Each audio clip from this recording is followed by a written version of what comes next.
새벽에 하나님께서 주실 말씀은 사사기서 19장 1절에서 2절까지의 말씀입니다. 사사기 19장 1절에서 2절까지의 말씀. 사사기 19장 1절에서 2절까지의 말씀을 우리 한 목소리로 읽겠습니다. 시작. 이스라엘의 왕이 없을 그때 에브라임 산지 구석에 거류하는 어떤 레위 사람이 유다 백성에서 첩을 맞이하였더니 그 첩이 행음하고 남편을 떠나 유다 베들레헴 그의 아버지의 집에 돌아가서 거기서 넉 달 동안을 지내매. 아멘.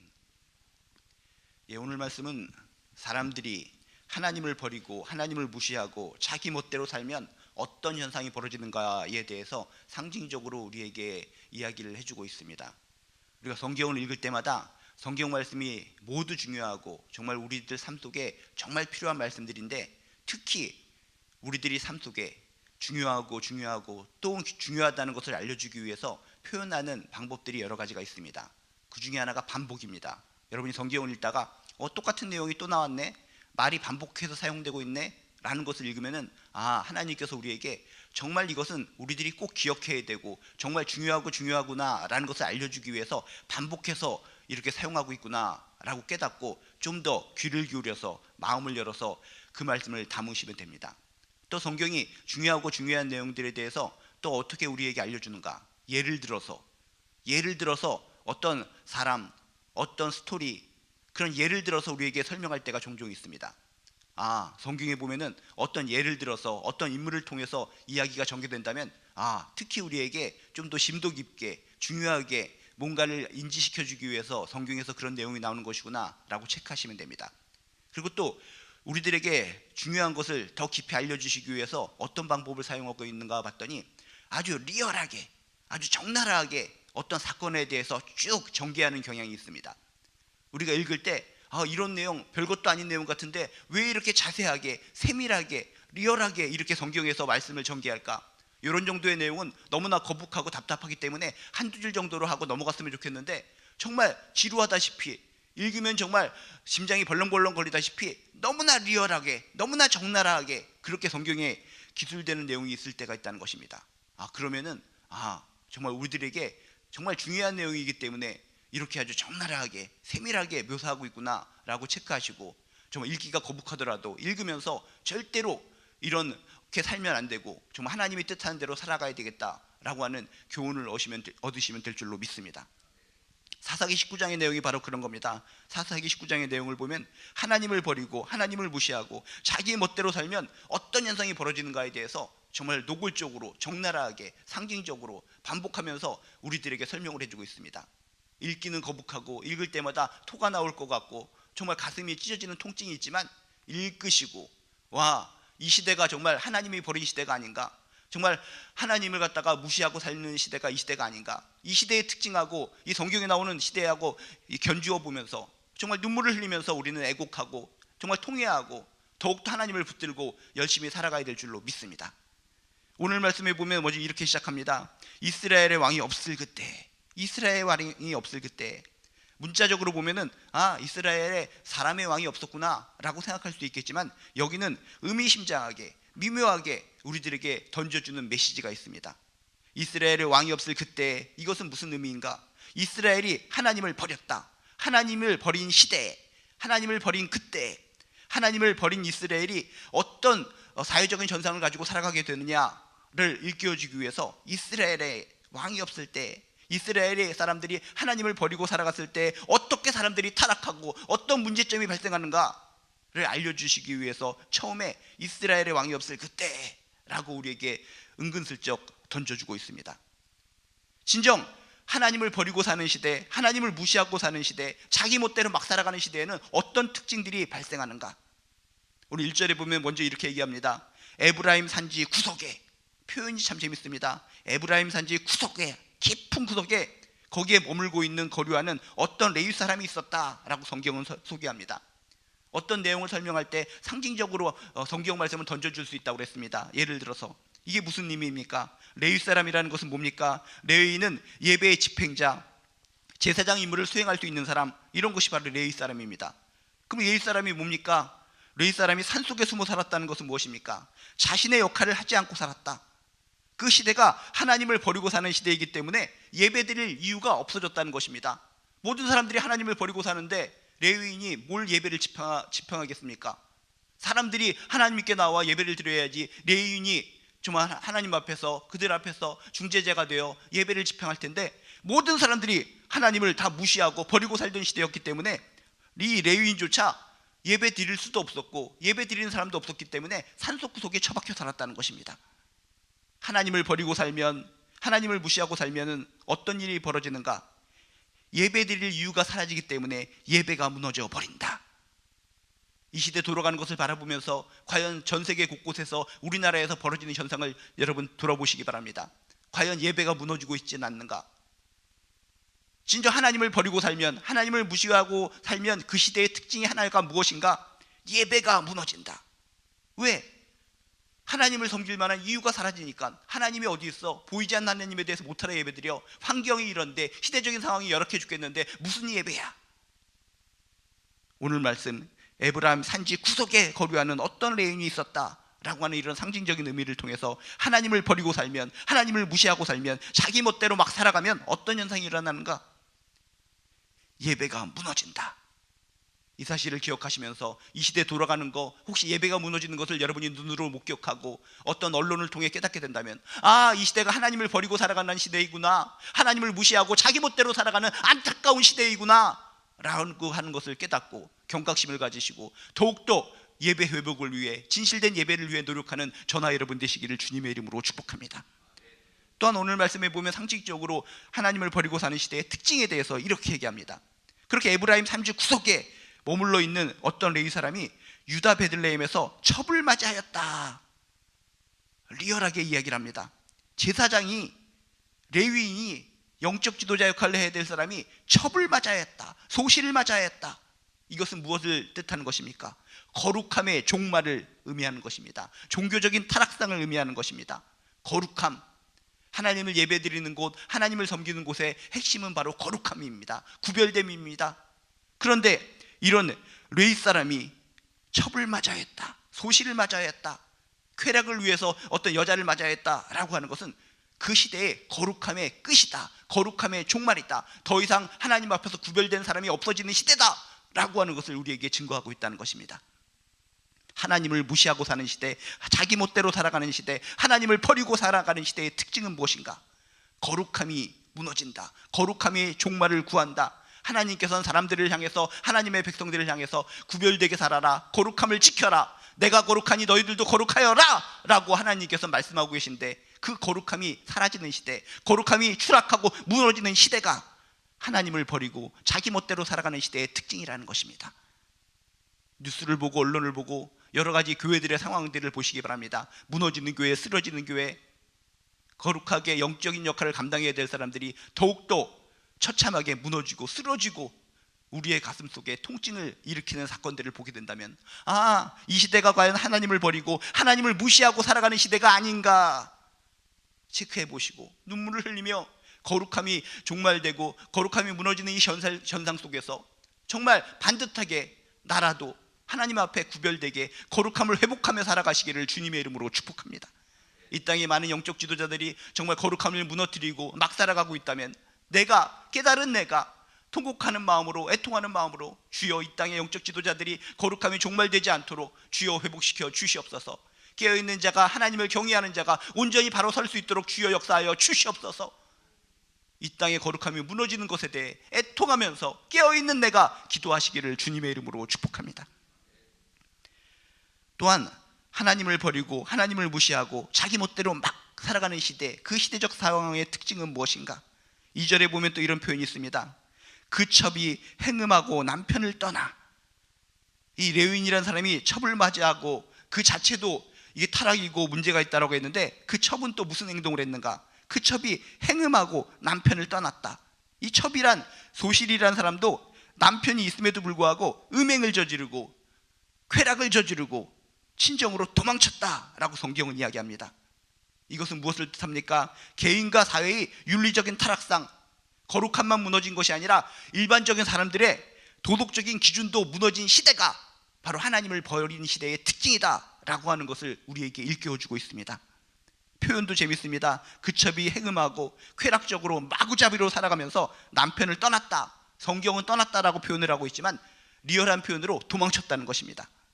도망쳤다는 것은 무엇입니까? 책임을 회피했다. 하나님을 버리고 살면, 하나님을 무시하고 자기 멋대로 살면 어떤 특징이 있는가? 그 세상에 윤리적으로 타락하고 도덕적인 기준이 무너져 버립니다.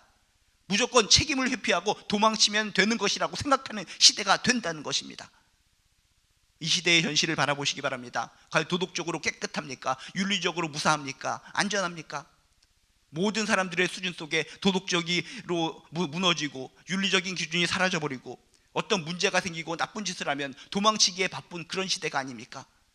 도망쳐버리면, 붙잡히지 않으면 되는 것이다 라고 여기면서 책임을 회피하고 죄를 지었으면서도 도망치고 숨기고 회피하고, 이런 시대의 특징을 여러분이 언론을 통해서 주변에 돌아가는 것을 보고 있다면, 아, 이 시대가 하나님을 버린 시대로구나, 하나님을 버리고 자기 멋대로 살아가는 시대로구나, 안타까운 시대로구나. 전생을 바라보면서 나하고는 관계없는 얘기지, 나는 그래도 예배드리고 하나님 열심히 살아가는데 나만 하나님 앞에 구원받으면 되지 라고 생각하는 것이 아니라, 이 사회의 그 안타까운 현상을 바라보면서 가슴을 치면서 이 사회를 위해서 기도하고 그 무너진 사람들을 위해서 불쌍히 여기며 기도하는 저나 여러분 되시기를 주님의 이름으로 축복합니다.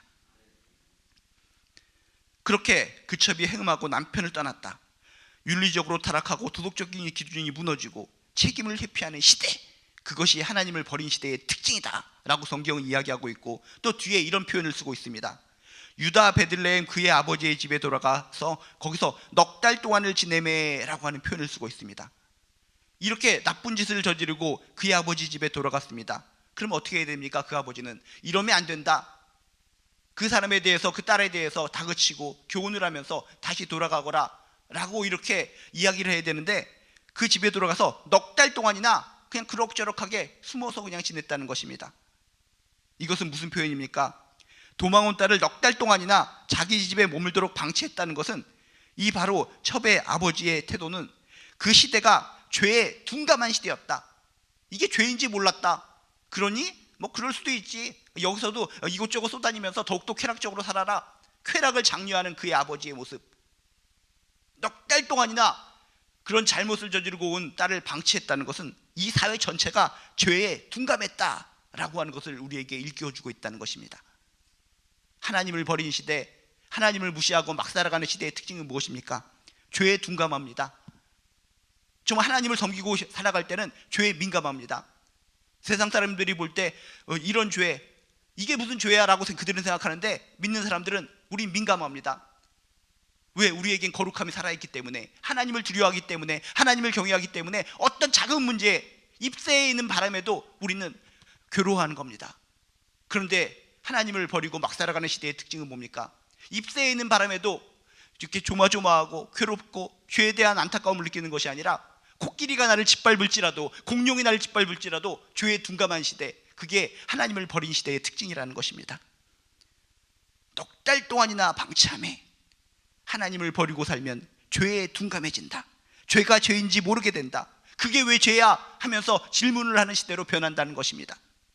이 시대 뉴스를 보시기 바랍니다. 여러 가지 사회 현상을 바라보시기 바랍니다. 진정 예전에는 하나님의 눈빛으로 바라보면, 성경으로 바라보면 반드시 죄여야 되고 회개해야 정상인 것들이, 그게 왜 죄야?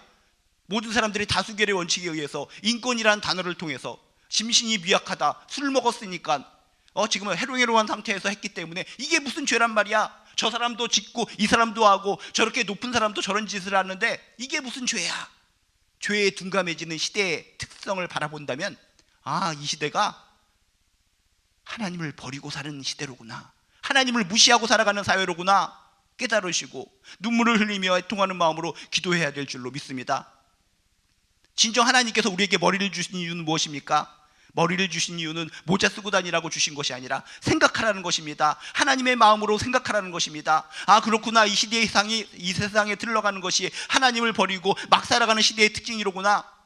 머리로 깨닫고 마음으로 느끼면서 통곡하면서 애곡하면서 이 시대를 위해, 이 사회를 위해서 우리는 기도를 해야 될 책임이 있다는 것입니다. 하나님을 무시하고 하나님을 버리고 살면 그 사회는 어떻게 되는가? 죄에 둔감해진다. 죄가 죄인지 모르는 시대가 된다. 너도 나도 그렇게 사는데 나라고 이렇게 살면 어때? 기독교인들아, 너희들 이 시대적인 상황에 순응하지 못하고 성경적인 기준을 통해서 너무나 예민하게 살아가는 거 아니냐?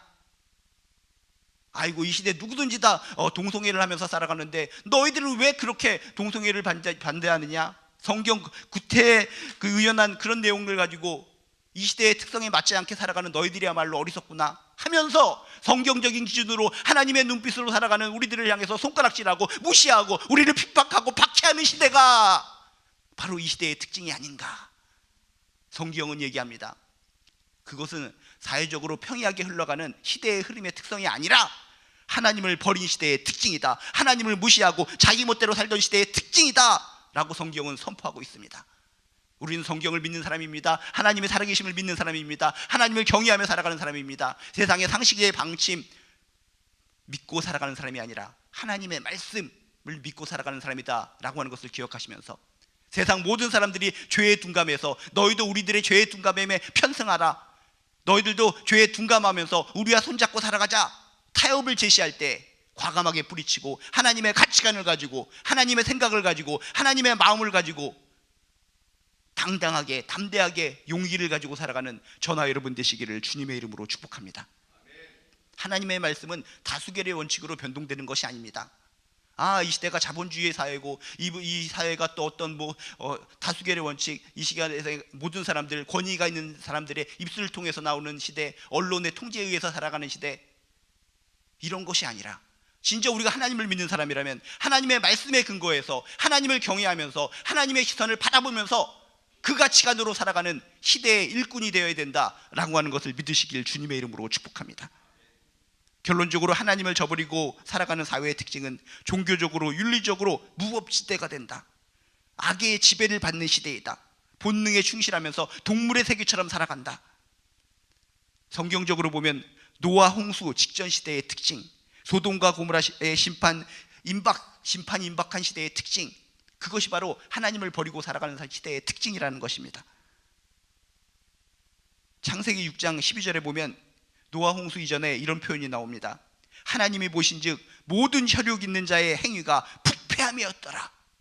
모든 사람들의 행위가 본능적으로 살아가고 썩은 물이 뚝뚝 떨어졌다. 죄에 둔감했다. 모든 것이 거룩함이 사라지고 모든 것이 하나님을 무시하는 가운데 썩은 물이 둥실둥실 떠다니는 듯한 그런 시대였다라고 성경은 표현합니다.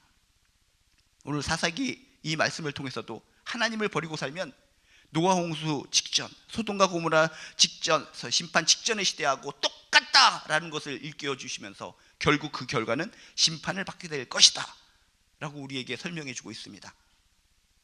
우리가 진정 깨어서 기도하는 사람이라면 이 시대에 돌아가는 것을 바라보며 그렇구나, 평화로운 세상이 유지되는 것이 아니라 하나님의 눈으로 바라본다면 심판이 임박한 시대가 되는 것이구나 라고 하는 것을 깨달으시면서 나는 진정 하나님을 믿는 온전한 사람으로서 정말 세상의 그런 손가락질과 세상의 그런 위협과 타협과 유혹을 거절하고 하나님의 손을 붙잡고 하나님께 기도하고 하나님의 뜻을 따라 하나님의 가치관을 가지고 당당하게 용기 있게 빛과 소금으로 살아가는 저나 여러분 되시기를 주님의 이름으로 축복합니다. 하나님은 분명히 살아 계십니다. 우주를 만주셨습니다. 모든 것을 창조하시고 생사복을 주관하시고 결국 심판주로 오시는 분, 그게 우리가 믿는 하나님이신 줄로 믿습니다. 그 하나님을 믿을 때 당당하게 가슴을 쫙쫙 펴고 하나님의 기준으로 하나님의 가치관으로 살아가는 저나 여러분 되시기를 주님의 이름으로 축복합니다. 기도하시겠습니다. 하나님, 우리는 성경을 믿는 사람, 하나님을 믿는 사람입니다. 성경이 이렇게 강조하고 있는데 하나님을 버린 시대의 특징에 대해서 강조하는데 우리들은 무시하고 지나칩니다. 그렇고 그런 거지. 많은 사람들이 다수결 원칙에 의해서 그렇게 살아가는데 그렇게 살아가는 거지. 이렇게 살아가지 말게 하여 주시옵소서. 세상에 편승해서 세상에 타협해서 살아가는 것이 아니라 핍박받을까봐 손해볼까봐 하나님의 가치관을 짓밟고 살아가는 것이 아니라 비록 힘들고 어려울지라도 눈물이 날지라도 피와 같은 통증이 올지라도 하나님을 경외하는 마음으로 하나님의 가치관으로 하나님의 말씀으로 살아가는 진실된 그리스도인 될 수 있도록 주여 도와 주시옵소서. 오늘도 하나님의 가치관을 가지고 살아가면 세상이 나를 핍박하고 나를 우습게 여길지도 모릅니다. 그럼에도 불구하고 하나님을 붙들고 하나님의 말씀으로 살아가는 오늘 하루 되게 도와주시옵소서. 하나님의 능력을 믿사오며 예수님의 이름으로 기도드리옵나이다. 하늘에 계신 우리 아버지여, 이름이 거룩히 여김을 받으시오며 나라가 임하시오며 뜻이 하늘에서 이루어진 것 같이 땅에서도 이루어지이다. 오늘 우리에게 일용할 양식을 주시옵고 우리가 우리에게 죄 지은 자를 사하여 준 것 같이 우리 죄를 사하여 주시옵고 우리를 시험에 들게 하지 마시옵고 다만 악에서 구하시옵소서. 나라와 권세와 영광이 아버지께 영원히 있사옵나이다. 아멘. 예절이 각자의 자리에서 마음껏 기도하도록 하겠습니다. 기도하시겠습니다.